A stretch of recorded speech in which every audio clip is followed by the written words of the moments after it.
finally here at Colan Island. Kompleto din dito guys, may 7-Eleven, may mga restaurant. So hinihintay namin yung pick up. Pick up sa amin dito sa my port.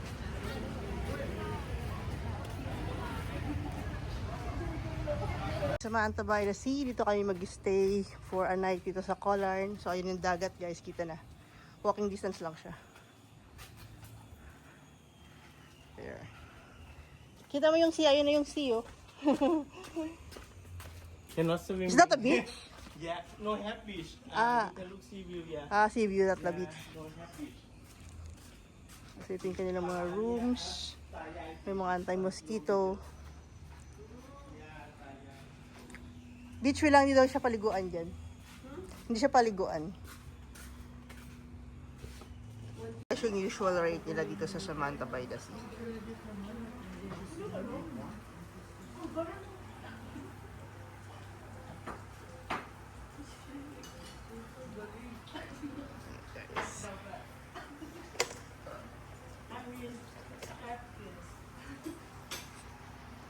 Guys, a room for tonight dito sa Colan. So we got this for 2 to bath. That's around 4,000 plus na rin. 4 ganun. Good for 4 packs na. Yan, may... Wala pa pala beach dito. Yep, merong... Hindi sila... tawag dito, beachfront, pero may ocean view paglabas. Ilang... minutes na walk lang. Ayun yung bed guys, ang kapal. Ang laki ng room. And ang CR dalawa ba? Tama?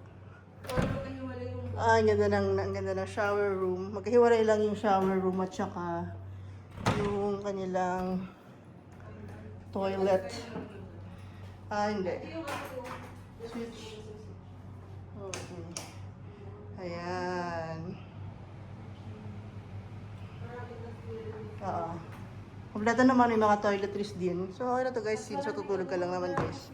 May complimentary sa labas na. Oh, yan. Noodles. Marami silang free. May free breakfast, tapos may mga snacks sa labas like noodles and others. Meron din silang mga laman sa rep and mura lang guys yung mga price nila. Oh. Water na 4 bottles, free na. Pepsi 2 can, 20 baht per can. So, mura na. So, 44. Mura lang talaga. No? Mga souvenirs nila dito compared sa yan sa atin sa Manila. O, di ba? Nice. Yan, Samantha by the Sea at night.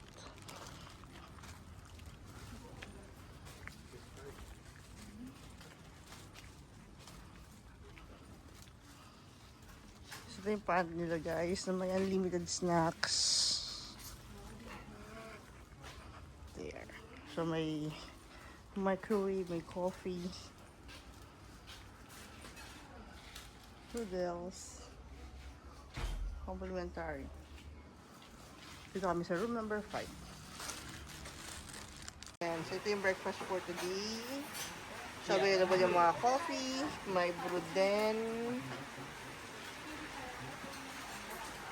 May mga toasts and juice. We have fruits, bread, salad.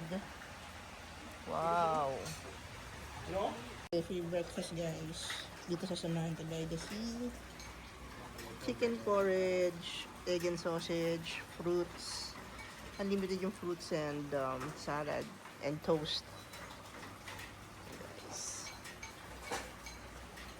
Sulit na sulit.